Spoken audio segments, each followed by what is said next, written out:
한국이 전략 강국이라고요? 웃기지 마세요. 그 나라는 그냥 기술 좋고 드라마 잘 만드는 정도 아닙니까? 이 말은 일본 방위대학 출신 전략가 세토 타쿠마가 서울 국제포럼에 오기 전까지 실제로 했던 말입니다. 그런데 7일 후 그는 도쿄대 강연장에서 울먹이며 이렇게 말했습니다. 전 살아오면서 이토록 철학적인 전쟁은 처음이었습니다.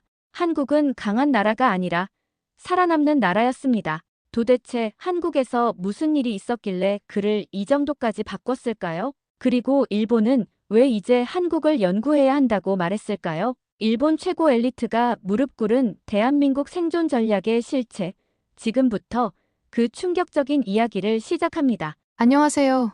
저는 현재 도쿄 국제전략연구소 소장, 방위성과 자위대, 정계자문위원으로 활동 중인 세토 타쿠마라고 합니다. 서울국제안보포럼에 참석한 그날, 저는 제 인생의 전환점을 맞게 될 줄 몰랐습니다. 저에게 한국은 그저 작은 나라에 불과했어요. 논문과 보고서에서만 접한 한국, 그저 숫자와 통계로만 바라봤던 나라죠. 전략적 약소국 한국은 어떻게 강대국 사이에서 생존해왔는가? 포럼의 주제를 듣고 저는 속으로 비웃었습니다. 전략이라는 건 원래 강자가 설계하는 것이니까요. 약자가 무슨 전략이란 말인가? 그저 강자의 그림자 속에서 살아남기 위한 몸부림이 아니었을까 생각했죠. 하지만 한국학자의 발표가 시작되면서 제 생각은 조금씩 흔들리기 시작했어요. 서울대 이현석 교수의 목소리가 회의장에 울려 퍼졌습니다. 한국은 약자의 전략으로 강자를 이겨온 나라입니다. 우리는 수천 년간 강대국에 둘러싸여 있었지만 결코 정체성을 잃지 않았습니다. 이것이야말로 전략의 본질이 아닐까요? 그의 말에 좌중은 열광했어요. 저만 빼고 말이죠. 저는 고개를 젖히며 중얼거렸습니다. 전략이란 건 원래 강자가 설계하는 거다.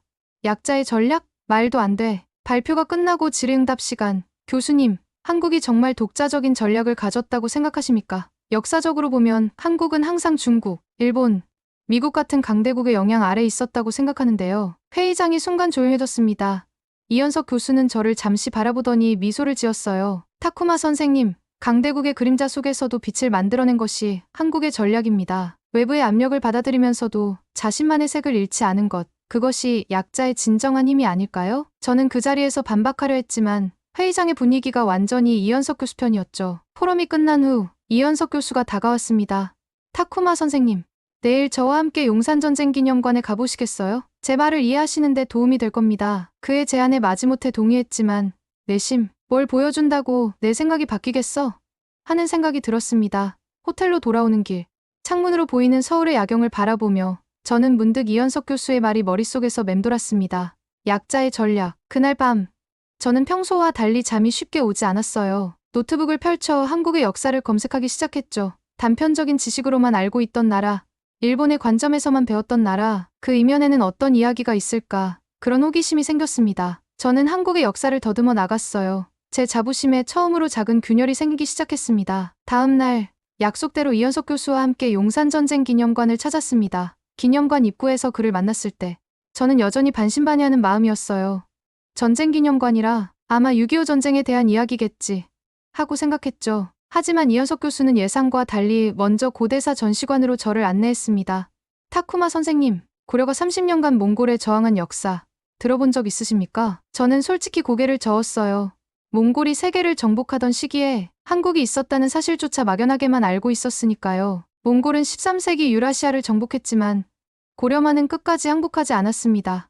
강화도로 수도를 옮겨 30년간 저항했죠. 이건 서양도 일본도 무시한 역사입니다. 이현석 교수의 말 한마디에 저는 얼어붙었어요. 세계 역사의 흐름에서 한국이라는 작은 나라가 몽골 제국에 저항했다니. 선생님, 이게 왜 중요할까요? 그저 우연히 지리적으로 유리했던 것 아닐까요? 저는 여전히 의문을 품었습니다. 이현석 교수는 미소를 지으며 대답했어요. 바다를 건너야 했던 일본과 달리 고려는 육지로 직접 연결되어 있었습니다. 오히려 더 위험했죠. 하지만 고려는 강화도라는 전략적 요충지를 선택했고 해전에서 몽골군을 물리쳤습니다. 이것이 약자의 전략입니다. 자신의 약점을 인정하고 그 속에서 강점을 찾아내는 것이죠. 전시관을 따라 걸으며 저는 생소한 역사 앞에서 점점 더 혼란스러워졌습니다. 임진왜란 전시관 앞에 멈춰선 저는 이상한 기분을 느꼈어요. 일본이 조선을 침략한 역사를 한국의 관점에서 보는 것은 처음이었거든요. 이순신 장군의 전략을 보세요. 12척의 배로 133척의 일본 수군을 물리친 명량해전입니다. 수적 열세에서도 지형과 조류를 이용해 승리를 이끌어냈죠. 이현석 교수의 설명을 듣는 동안 저는 자위대에서 배웠던 해전 전략을 떠올렸어요. 수적 우위, 화력 우위, 그 모든 기본 원칙이 여기서는 통하지 않았다는 사실이 충격적이었습니다. 타쿠마 선생님, 약자의 전략은 강자의 룰을 따르지 않습니다. 새로운 게임을 만드는 거죠. 이순신은 일본 수군이 따르던 모든 해전의 룰을 무시하고 자신만의 게임을 만들어냈습니다. 그 순간 저는 처음으로 전략의 틀 자체가 흔들리고 있음을 느꼈어요. 방위대학에서 배운 모든 전략 이론이 어쩌면 강자의 관점에서만 바라본 편협한 시각은 아니었을까 하는 생각이 들었죠. 6.25 전쟁 전시관을 지나며 우리는 한국전쟁의 참상과 그 속에서도 생존을 위해 몸부림쳤던 민간인들의 이야기를 만났습니다. 사진 한 장이 제 시선을 사로잡았어요. 전쟁 중에도 학교를 지어 아이들을 가르치는 모습이었죠. 전쟁 중에도 교육을 포기하지 않았군요. 저는 중얼거렸습니다. 이현석 교수는 고개를 끄덕였어요. 생존만이 전략이 아닙니다. 미래를 준비하는 것, 그것이 진정한 전략이죠. 기념관을 나오는 길, 저는 생각에 잠겼습니다. 제가 알고 있던 한국과 오늘 만난 한국은 너무나 달랐어요. 전시관의 모든 전시물은 제게 질문을 던졌습니다. 강자란 무엇인가? 약자란 무엇인가? 생존이란 무엇인가? 이현석 교수는 제 침묵을 이해한 듯 했어요. 타쿠마 선생님, 내일은 한양도성을 보러 가시죠. 거기서 또 다른 이야기를 들려드리겠습니다. 호텔로 돌아오는 길, 저는 제 노트에 그날의 생각을 적었습니다. 약자의 전략, 그것은 단순히 강자에게 지지 않는 것이 아니라 자신만의 게임을 만드는 것인가? 이 질문은 밤새 제 머릿속을 맴돌았어요. 다음 날 아침, 이현석 교수와 함께 낙산 구간의 한양도성을 찾았습니다. 서울의 아침 공기는 상쾌했고 도성에서 내려다보는 도시 전경은 놀라울 정도로 아름다웠어요. 현대적인 고층 빌딩 사이로 보이는 고궁과 옛 건물들, 그 모든 것이 조화롭게 공존하고 있었죠. 왜 이리 꼬불꼬불한 걸까요? 도성을 따라 걸으며 저는 문득 의문을 품었습니다. 일본 성곽은 대개 직선적인 구조인데 한양도성은 자연 지형을 따라 구불구불 이어져 있었거든요. 이현석 교수는 미소를 지으며 설명했어요. 타쿠마 선생님, 이것이 바로 시간차 방어 전략입니다. 단순한 돌담이 아니라 시간을 설계한 성곽이죠. 저는 고개를 갸웃했습니다. 시간을 설계한다고요? 조선은 병력과 화력에서 주변 강대국에 비해 열세였습니다. 그래서 적군이 공격해오면 최대한 시간을 끌어야 했죠. 이 구불구불한 길은 적군의 진격 속도를 늦추기 위한 전략이었습니다. 경사진 지형과 구불구불한 길은 적군의 진군 속도를 최대 3분의 1로 줄였다고 해요. 저는 도성 위에서 서울을 내려다보며 상상했습니다. 수백 년 전 이곳에서 적군의 공격을 막아내던 조선의 병사들, 그리고 그들이 의지했던 것은 단순한 벽이 아니라 시간이었다는 사실이 신선한 충격으로 다가왔어요. 한국은 적을 막은 게 아니라 시간을 지연시켜 승리를 끌어낸 거였군요. 저는 깨달음을 얻은 듯 중얼거렸습니다. 이현석 교수는 고개를 끄덕였어요. 정확합니다. 약자의 전략은 강자를 이기는 것이 아니라 살아남는 것입니다. 살아남기 위해 시간을 벌고 그 시간 동안 상황을 바꾸는 거죠. 우리는 도성을 따라 걸으며 계속 이야기를 나눴습니다. 이현석 교수는 조선이 어떻게 외세의 침략 속에서도 500년 넘게 왕조를 유지했는지 그 비결에 대해 설명해 주었어요. 임진왜란 때 조선은 일본군에게 한양을 빼앗겼지만 결국 승리했습니다. 비결은 무엇일까요? 바로 시간입니다. 이순신 장군의 해전 승리로 보급로가 차단되자 시간이 지날수록 일본군은 약해질 수밖에 없었죠. 저는 문득 자위대에서 배운 전술을 떠올렸습니다. 빠른 승리, 압도적인 화력, 그것만이 전쟁의 승리법이라 배웠던 제게 이런 관점은 완전히 새로웠어요. 일본의 전략은 항상 단기간에 승리하는 것에 초점이 맞춰져 있었습니다. 하지만 그게 항상 효과적인 건 아니군요. 저는 솔직한 감상을 털어놓았어요. 이현석 교수는 깊이 고개를 끄덕였습니다. 강자의 전략은 빠른 승리를 추구합니다. 그러나 약자의 전략은 시간을 통해 강자의 약점을 드러내게 만드는 거죠. 한국 역사의 모든 승리는 시간과의 싸움이었습니다. 도성에서 내려오는 길, 우리는 작은 찻집에 들렀어요. 전통차를 마시며 저는 조금씩 한국을 다른 시각으로 보기 시작했습니다. 제가 알던 냉철한 전략의 세계와는 다른 생존과 지혜가 어우러진 전략이었죠. 내일은 어디로 가볼까요? 저는 호기심에 가득 차 물었습니다. 이현석 교수는 웃으며 말했어요. 내일은 규장각으로 가봅시다. 조선왕조실록에 대한 이야기를 들려드리고 싶군요. 한국이 어떻게 기록을 통해 나라를 지켜왔는지 보여드리겠습니다. 전략이란 단순히 이기는 것이 아니라 시간을 지배하는 것. 더 이상 한국을 작은 나라로만 볼 수 없다는 생각이 들기 시작했어요. 규장각으로 향하는 길. 저는 이현석 교수에게 물었습니다. 교수님, 조선왕조실록이 그렇게 중요한 이유가 뭔가요? 이현석 교수는 깊은 숨을 들이쉬고 대답했어요. 타쿠마 선생님, 조선왕조실록은 단순한 역사서가 아닙니다. 그것은 한 나라의 생존 전략이었죠. 규장각에 도착해 우리는 조선왕조실록의 복제본을 마주했습니다. 두꺼운 책들이 가지런히 놓여 있었죠. 이현석 교수의 설명에 따르면 조선은 왕이 죽으면 그 왕의 치세를 객관적으로 기록한 실록을 만들었다고 해요. 놀라운 점은 그 기록이 철저히 사실에 입각했다는 것이었습니다. 왕의 잘못된 정책도 비리도 모두 기록했다는 말씀인가요? 저는 믿기지 않아 되물었어요. 그렇습니다. 실록을 작성하는 사관은 어떤 간섭도 받지 않고 오직 사실만을 기록했죠. 왕도 그 내용을 볼 수 없었습니다. 저는 놀라움을 감출 수 없었어요. 일본의 역사 기록은 종종 집권자에 의해 왜곡되었다는 사실을 알고 있었거든요. 하지만 그런 솔직한 기록이 어떻게 나라를 지키는 데 도움이 되었을까요? 이현석 교수는 빛바랜 실록 사본을 가리키며 말했습니다. 이 실록은 전쟁에도 대비해 4곳에 나누어 보관되었습니다. 서울, 충주, 전주, 춘천, 각기 다른 지역에 보관함으로써 하나가 손실되더라도 나머지가 살아남을 수 있도록 했죠. 임진왜란 때 일본군이 3곳의 사고를 불태웠지만 전주 사고만은 살아남았습니다. 기록을 지키기 위한 전략이었군요. 저는 감탄했어요. 그뿐만이 아닙니다. 이 기록은 권력의 것이 아니라 백성의 것이었습니다. 조선은 기록을 통해 왕조의 정통성을 지켰고 국가의 정체성을 유지했죠. 외세의 침략 속에서도 조선이 조선으로 남을 수 있었던 이유는 바로 이 기록 때문입니다. 이현석 교수의 말을 들으며 저는 일본의 정보 은폐 사건들을 떠올렸어요. 2차 세계대전 당시 일본군의 만행을 숨기려 했던 정부의 태도, 최근까지도 이어지는 역사 왜곡. 저는 씁쓸하게 웃으며 말했습니다.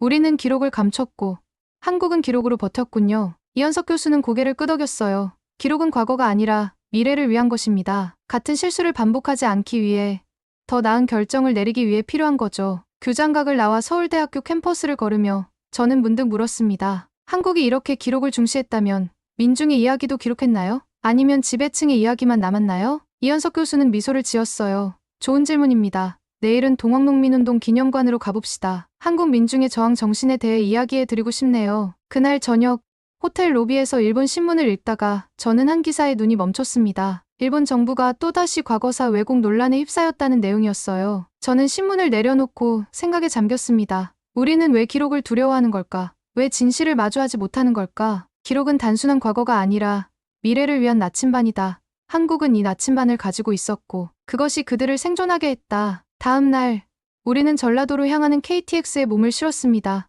창밖으로 빠르게 지나가는 한국의 풍경을 보며 저는 이 나라에 대한 호기심이 점점 더 커져가는 것을 느꼈어요. 동학농민운동이 뭔가요? 일본에서는 그저 반란으로만 배웠는데 저는 솔직하게 물었습니다. 이현석 교수는 깊은 숨을 내쉬었어요. 그것은 반란이 아니라 혁명이었습니다. 양반도, 관도, 외세도 아닌 백성이 일어선 전쟁이었죠.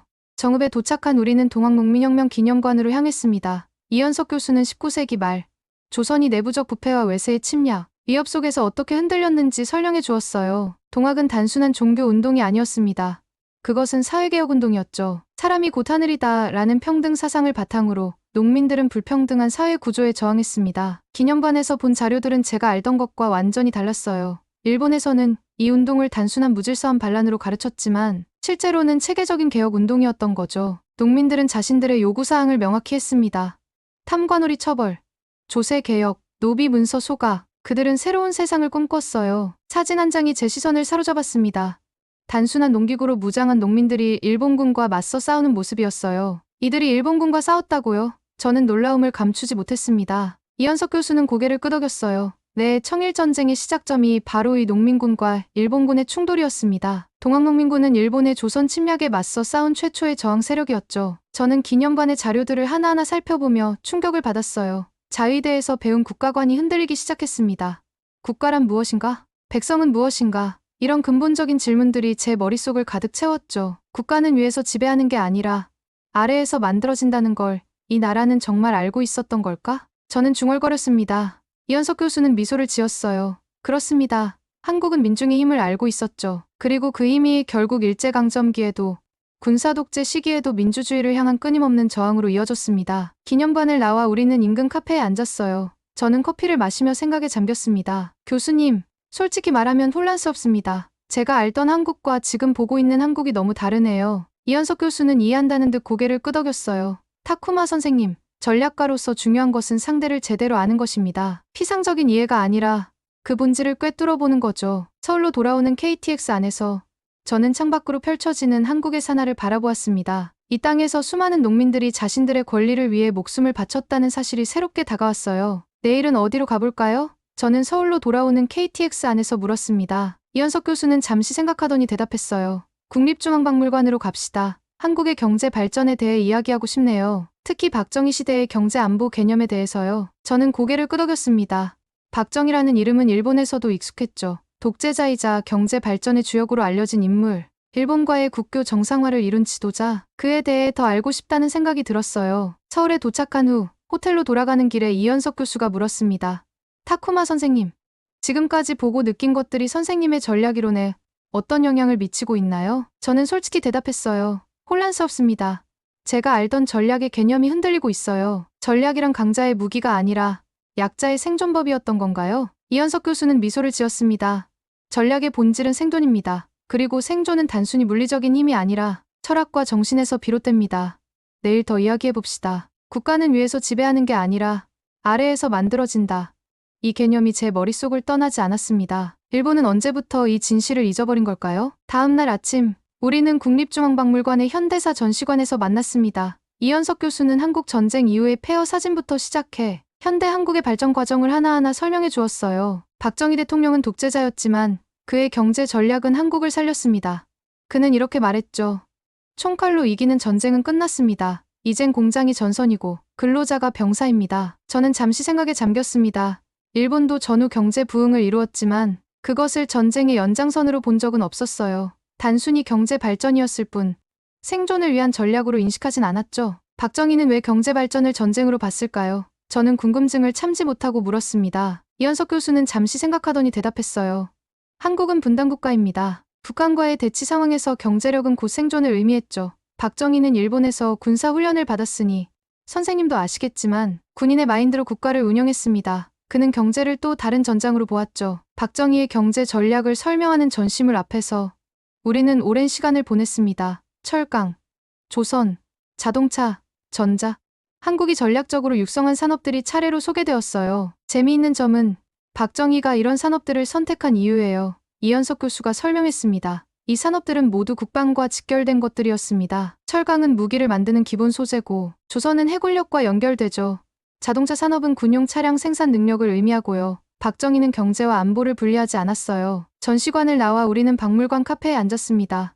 창밖으로 보이는 한강을 바라보며 저는 문득 일본의 현재 상황을 떠올렸어요. 자위력 강화를 외치는 일본 정부, 군비 증강에 집중하는 전략. 하지만 한국은 이미 반세기 전에 전쟁을 경제로 재해석하고 있었다는 사실이 충격으로 다가왔습니다. 일본은 지금도 군사력에 집중하고 있는데 한국은 벌써 50년 전에 그 한계를 알았던 거군요. 저는 솔직한 감상을 털어놓았어요. 이현석 교수는 고개를 끄덕였습니다.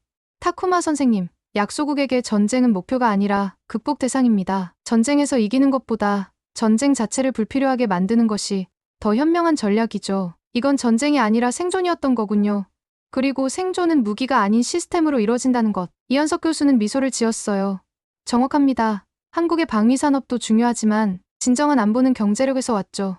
삼성, 현대, LG 같은 기업들이 국가 안보의 한 축을 담당했던 겁니다. 저는 도쿄 국제전략연구소의 소장으로서 항상 군사력과 동맹 관계를 중심으로 전략을 구상해왔습니다.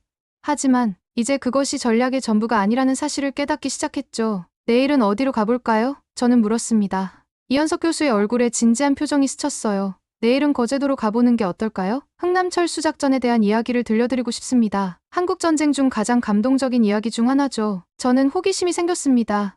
흥남철수작전. 들어본 적 없는 이름이었어요. 좋습니다. 가봅시다. 이튿날 우리는 거제도로 향하는 기차에 몸을 씌웠습니다.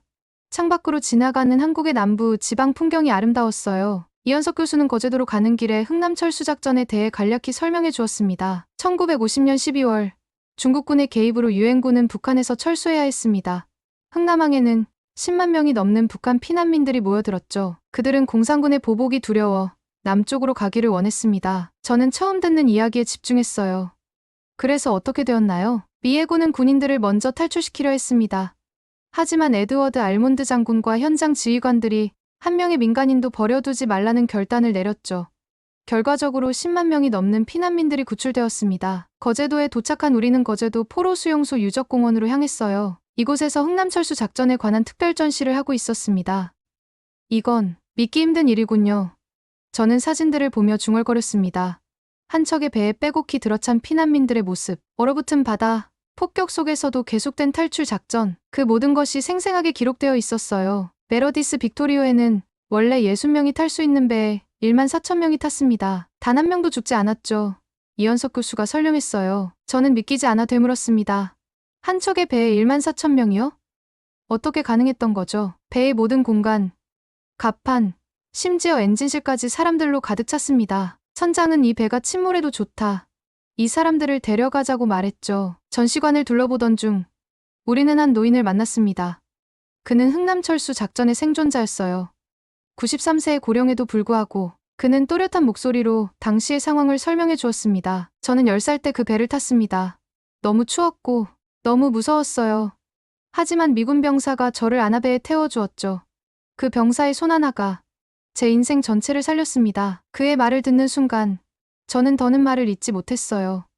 전쟁 중에도 인간성을 잃지 않은 군인들, 적국의 민간인까지 구하려 했던 그 정신, 제 눈에는 어느새 눈물이 고이기 시작했습니다. 전쟁에서 사람을 살리는 나라, 그것이 한국이었다. 저는 마음속으로 중얼거렸어요. 전시관을 나온 후 우리는 바닷가 작은 식당에서 저녁을 먹었습니다. 저는 오랫동안 말을 하지 않았어요. 그날 본 것들이 너무 강렬해서 어떤 말로도 표현할 수 없었거든요. 타쿠마 선생님, 괜찮으신가요? 이현석 교수가 물었습니다. 저는 잠시 침묵하다가 대답했어요. 교수님, 제가 지금까지 전략이라고 배운 것은 모두 어떻게 이길 것인가에 관한 것이었습니다. 하지만 오늘 본 것은 어떻게 살릴 것인가에 대한 것이었죠. 이것이 진정한 전략 아닐까요? 이현석 교수는 깊이 고개를 끄덕였습니다. 전쟁의 궁극적 목적은 평화입니다. 그리고 평화는 사람을 살리는 것에서 시작되죠. 한국은 이 원칙을 잊지 않았습니다. 서울로 돌아오는 기차 안에서 저는 창밖을 바라보며 깊은 생각에 잠겼어요. 제가 알던 세계와 오늘 만난 세계는 너무나 달랐습니다. 전략, 국가, 전쟁, 이 모든 개념이 새롭게 다가왔죠. 내일은 도쿄로 돌아가시나요? 이현석 교수가 물었습니다. 저는 고개를 끄덕였어요. 네, 내일 아침 비행기로 돌아갑니다. 도쿄대학에서 특별 강연이 있거든요. 무슨 주제로 강연하실 건가요? 이현석 교수가 물었습니다. 저는 잠시 생각하다 대답했어요. 원래는 일본의 방위 전략, 강화에 대해 이야기할 예정이었습니다. 하지만 이제는 다른 이야기를 해야 할 것 같네요. 이현석 교수는 미소를 지었습니다. 어떤 이야기인지 궁금하네요. 저는 결심한 듯 말했어요. 한국에서 배운 것들, 그리고 일본이 나아가야 할 방향에 대해 이야기하려고 합니다. 한국에서의 오일이 제 인생을 완전히 바꿔놓았다는 사실이 점점 더 명확해졌어요. 다음 날, 저는 이현석 교수와 작별 인사를 나누고 인천공항으로 향했습니다. 비행기 안에서 저는 제가 쓴 강연, 원고를 다시 한번 검토했어요. 이 강연이 제 커리어에 어떤 영향을 미칠지 알 수 없었지만 진실을 말해야 한다는 확신이 들었습니다. 도쿄에 도착한 저는 바로 도쿄대학으로 향했어요. 강연장은 이미 많은 사람들로 가득 차 있었습니다. 국제전략 전문가로서 제 말에 귀 기울이려는 학생들, 교수들, 그리고 몇몇 정부 관계자들까지. 저는 깊은 숨을 들이쉬고 단상에 올랐어요. 안녕하십니까. 세토 타쿠마입니다. 오늘 제가 이야기할 주제는 동아시아의 새로운 안보 패러다임입니다. 국제전략 전문가답게 저는 분석으로 강연을 시작했어요. 동아시아의 지정학적 상황, 미중 갈등, 북한의 핵 위협, 모두가 예상했던 내용이었죠. 하지만 곧 저는 화제를 돌렸습니다. 하지만 오늘 저는 더 근본적인 질문을 던지고 싶습니다. 전략이란 무엇인가? 국가의 생존이란 무엇인가? 청중들의 표정이 조금씩 변하기 시작했어요. 이것은 그들이 예상하지 못했던 화제였으니까요. 저는 지난주 한국을 방문했습니다. 그리고 그곳에서 제 인생을 바꿀 만한 깨달음을 얻었죠. 저는 한국에서의 경험을 하나하나 이야기했습니다. 한양도성의 시간 전략, 조선왕조실록의 기록 철학, 동학농민운동의 민중정신, 박정희의 경제 안보 개념, 그리고 흥남철수 작전의 인간적 가치. 제가 한국에서 만난 모든 이야기를 담담히 전했어요. 나는 그동안 전쟁을 수치와 무기로만 계산했습니다. 그러나 한국은 철학으로, 정체성으로 전쟁을 이겨낸 나라였습니다. 강연장은 조용했어요. 모두가 집중해서 제 말을 듣고 있었죠. 일본은 지금 자위력 강화를 외치고 있습니다. 더 많은 예산을 국방에 쏟아붓고 더 강한 무기를 개발하려 하죠. 하지만 그것이 진정한 안보일까요? 저는 잠시 말을 멈추고 청중을 바라보았습니다. 그들의 눈에서 혼란과 호기심을 동시에 읽을 수 있었어요. 한국은 우리에게 중요한 교훈을 줍니다. 국가의 생존은 단순한 물리적 힘이 아니라 정신적 힘에서 비롯된다는 것을요. 기록을 통해 정체성을 지키고 경제를 통해 실질적 힘을 키우며 인간성을 잃지 않는 것, 이것이 진정한 전략입니다. 강연이 끝나갈 무렵 한 학생이 손을 들었어요. 교수님, 그럼 일본은 이제 무엇을 해야 하나요? 저는 고개를 들고 단호히 대답했습니다. 이제 우리도 살아남는 법을 다시 배워야 합니다. 한국처럼 품격을 잃지 않고 살아남는 법을요.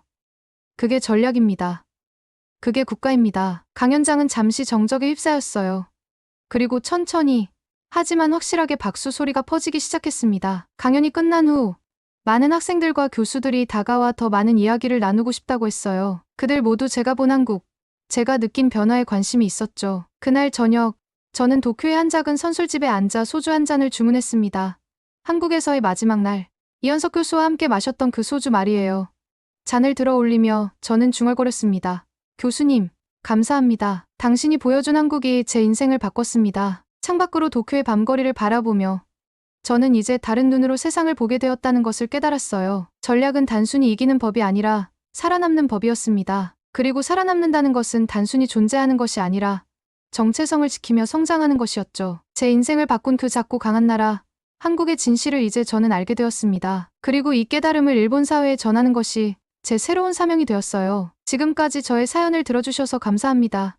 세토 타쿠마였습니다. 마지막으로 1초밖에 걸리지 않는 구독과 좋아요, 알림 설정은 영상 제작에 큰 힘이 됩니다. 오늘도 건강한 하루 보내세요. 감사합니다.